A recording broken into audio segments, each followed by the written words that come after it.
আগামী নির্বাচনে যুক্তরাষ্ট্রের প্রেসিডেন্ট হিসেবে কামালা হ্যারিস বিজয়ী হলে ইসরায়েল ধ্বংস হয়ে যাবে বলে মন্তব্য করেছেন দেশটির সাবেক প্রেসিডেন্ট ডোনাল্ড ট্রাম্প। বুধবার প্রতিদ্বন্দ্বী প্রেসিডেন্ট প্রার্থী কামালাকে নিয়ে এই মন্তব্য করেন তিনি। যুক্তরাষ্ট্রে আগামী প্রেসিডেন্ট নির্বাচনে মুখোমুখি হতে চলেছেন ডেমোক্র্যাট প্রার্থী কামালা হ্যারিস এবং রিপাবলিকান প্রার্থী ডোনাল্ড ট্রাম্প। আগামী নভেম্বর মাসে এই নির্বাচন অনুষ্ঠিত হবে।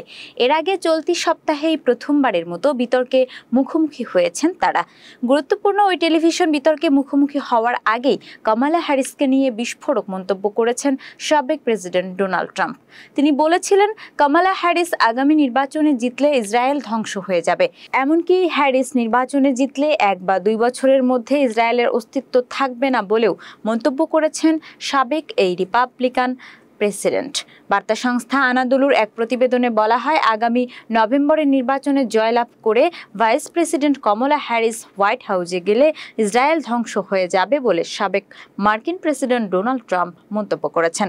তিনি বলেন, আমি যদি এই নির্বাচনে জয়ী না হই তাহলে কমরেড কমলা হ্যারিসের নেতৃত্বে ইসরায়েল ধ্বংস হয়ে যাবে, ইসরায়েল শেষ হয়ে যাবে। একই সাথে রিপাবলিকান মনোনীত এই প্রেসিডেন্ট প্রার্থী দাবি করেন, তিনি একমাত্র ব্যক্তি যিনি মধ্যপ্রাচ্যে বিশৃঙ্খলার অবসান ঘটাতে পারেন এবং তৃতীয় বিশ্বযুদ্ধ প্রতিরোধ করতে পারেন।